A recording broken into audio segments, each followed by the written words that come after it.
Assalamualaikum everyone. Welcome back to my channel. Hope you are fit and fine by the grace of Almighty. এই ভিডিওতে আমরা শিখব এই দুটো কনসেপ্ট কি হ্যাভ বিন প্লাস ভি3 প্লাস ক্লজ, আর দ্বিতীয় কনসেপ্ট হচ্ছে subject plus have been plus ভি3 প্লাস ক্লজ।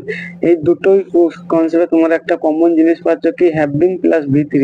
এই হ্যাভ বিন প্লাস ভি3 কি হ্যাভ বিন প্লাস ভি3 হচ্ছে আমাদের পারফেক্ট পার্টিসিপেল।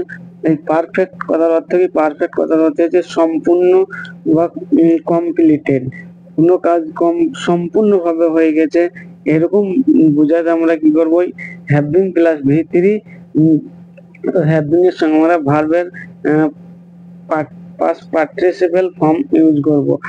আর এই ক্লজ প্রত্যেকটা লাস্টে দ্বিতীয়, যেমন প্রথম আমরা এই প্রথমের কাজ একটা সেন্টেন্স যখন দুটো কাজ হবে তখন আর কি প্রথম কাজটা কি করব? হ্যাভ বিন প্লাস ভি3 দিয়ে করবো, আর দ্বিতীয় যে ক্লজটা আসবে দ্বিতীয়টা আমরা সাবজেক্টকে বসিয়ে করব, কারণ এই দুটো কাজই একই সাবজেক্ট করেছে, তাই আমরা দ্বিতীয় কাজ যেটা হবে পরের কাজটাই সেটা আমরা সাবজেক্টকে নিয়ে আসবো। প্রথম কাজটিকে আমরা হ্যাভ বিন প্লাস ভি3 দিয়ে শুরু করব।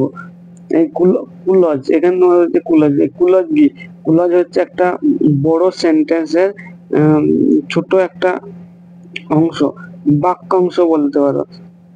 একটা বড় বাক্যের একটা ছোট বাক্যাংশ, একে আমরা ক্লজ বলি। তাই চলো আমরা এই ভিডিওটা শুরু করি। এই ভিডিওটা তোমাদেরকে পুরো এই দুটো কনসেপ্ট পুরো তোমাদেরকে বুঝতে গেলে কি করতে হবে? ভিডিওটা শুরু থেকে শেষ পর্যন্ত দেখতে হবে, তাহলে তোমার এই বিষয়টা পুরো বুঝতে পারবে। চ্যানেলে যারা নতুন এসছো আমি রিকোয়েস্ট করবো চ্যানেল সাবস্ক্রাইব করে রেখো, তাহলে এরপর যখন আমি ভিডিও আপলোড করবো তাহলে তোমার নোটিফিকেশন পেয়ে যাবে। চলো আমরা দেখবো আমরা প্রথমে দেখবো কি হ্যাভ বিন প্লাস ভি3 প্লাস ক্লজ। আমরা প্রথম কাজটা দেখবো, এখানে কি দুটো কাজ হবে, এই দুটো কাজের মধ্যে কি হবে? একটু গ্যাপ থাকবে, একটা কাজ হওয়ার পরে সঙ্গে সঙ্গে কাজ হবে না। এরকম ক্ষেত্রে আমরা এই পারফেক্ট পার্টিসিপেল যেমন কাজ শেষ করেই সে বাড়ি গিয়েছিল বা বাড়ি গেল, এরকম কাজ শেষ করেই। তাহলে সেন্টেন্সটা কিরকম হবে দেখো, হ্যাভিং ফিনিশ দ্য ওয়ার্ক, মানে কাজ শেষ করলো, তাই গেল হি ওয়েন্ট হোম, সে বাড়ি গেল।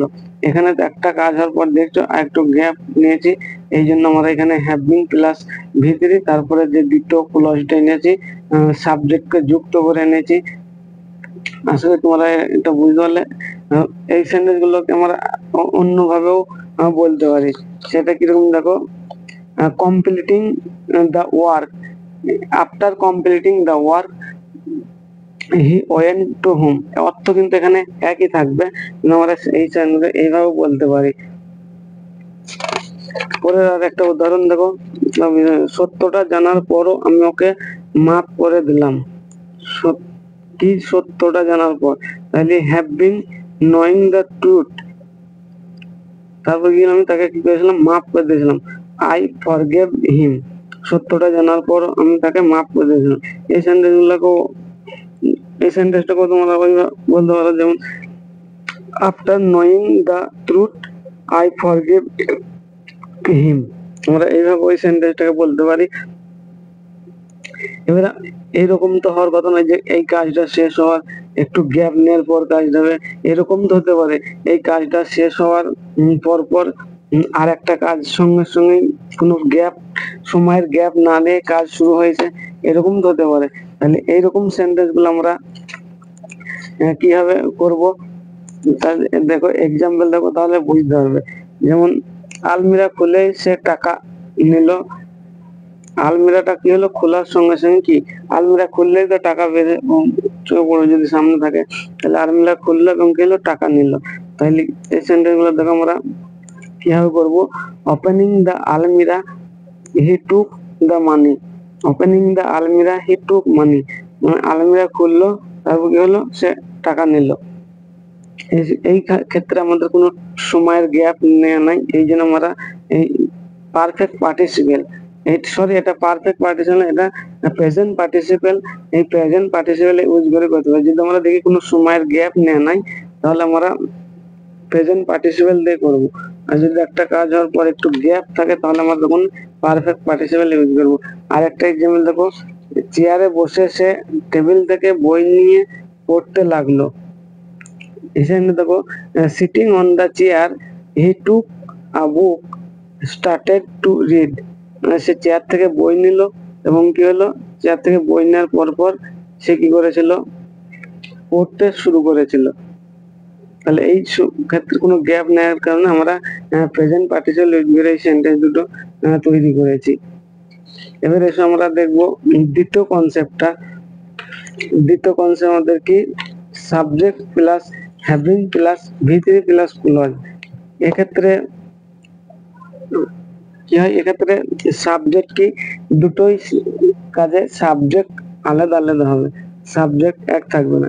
এবং সূর্য ওঠাই কুয়াশা দূর হলো, এই সেন্টেন্স আমরা দেখতে পাচ্ছ যে সূর্য উঠলো এই একটা সাবজেক্ট, দা সান একটা সাবজেক্ট, এবং যে কুয়াশা দূর হলো দা ফগ ডিসপ্লেস বা ক্লিয়ার এটা একটা সাবজেক্ট।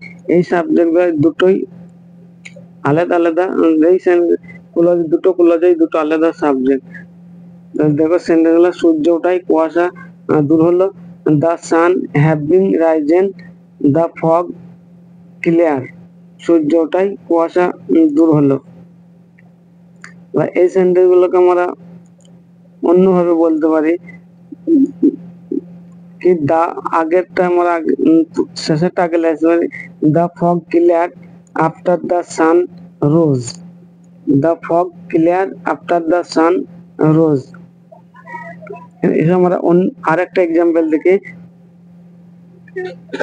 দ্বিতীয় এক্সাম্পল দেখি, বৃষ্টি পড়ায় খেলাটি স্থগিত হলো। বৃষ্টি পড়লো, তার কি হলো, যে আমাদের খেলাটা স্থগিত হয়ে গেল। কি দেখুন, it have been rained, the game was suspended, it has been rained, the game was suspended, বৃষ্টি হওয়ায় খেলাটা স্থগিত হলো। এই সেন্টেন্সকে আমরা অন্যভাবে বলতে পারি, অর্থ একই রেখে, the game was suspended after it rained, the game was suspended after it rained।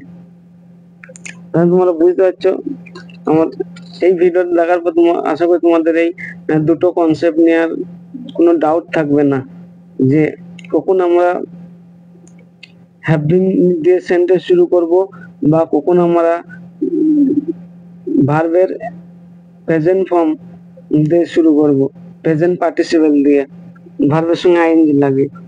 যদি এই ভিডিওটা তোমাদেরকে ভালো লাগে তাহলে লাইক কমেন্ট শেয়ার করবে, আর চ্যানেলটা সাবস্ক্রাইব করে পাশে থাকা বেল আইকনটি প্রেস করে দেবে।